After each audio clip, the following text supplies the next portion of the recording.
hela sikupi na vitu pia sikupi. Yaani haiwezekani wewe ukae na hela yangu mwezi mzima na kati unajua mimi nategemea hiyo hela niizungushe hapa ili mtaji wangu ukue. Si uko unanikimbia Si uko unajiona mjanja Sasa leo umeingia kwenye 18.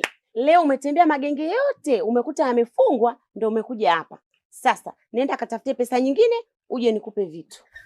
Lakini Zena, nakuomba tu ukate pesa yako kidogo, afu nyingine unipatie mahitaji na kuomba.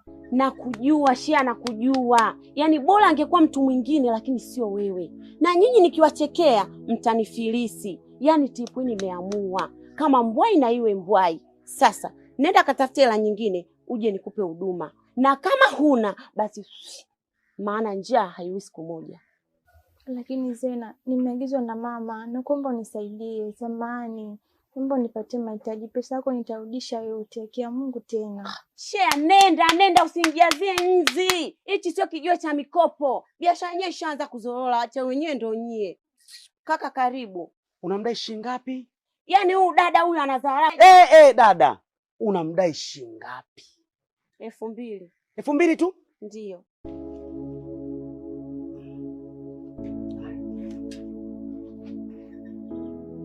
Kitu kingine? Muulize mwenyewe. Eti mama, kuna kitu kingine unahitaji hapa?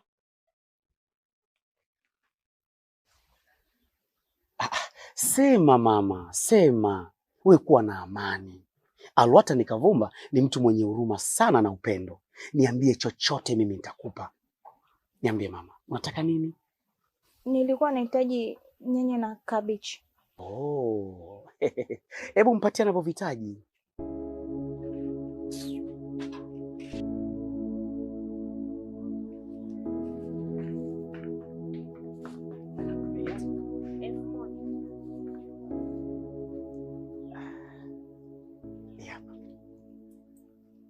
Alafu dada. Dada. Sichamalizana. Nini kingine tena? Shema. Abe. Mimi na upendo sana. Na najali sana. Chochote unachokuwa na shida nacho, wewe niambie wakati wote. Alwata Nikavumba nipo kwa ajili yako. Wala usio na shaka kabisa. Sawa Asante. Karibu sana kwenye hekalu langu.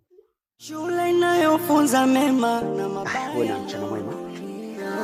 Wajuaji na wapumbavu wa Mungu dunia.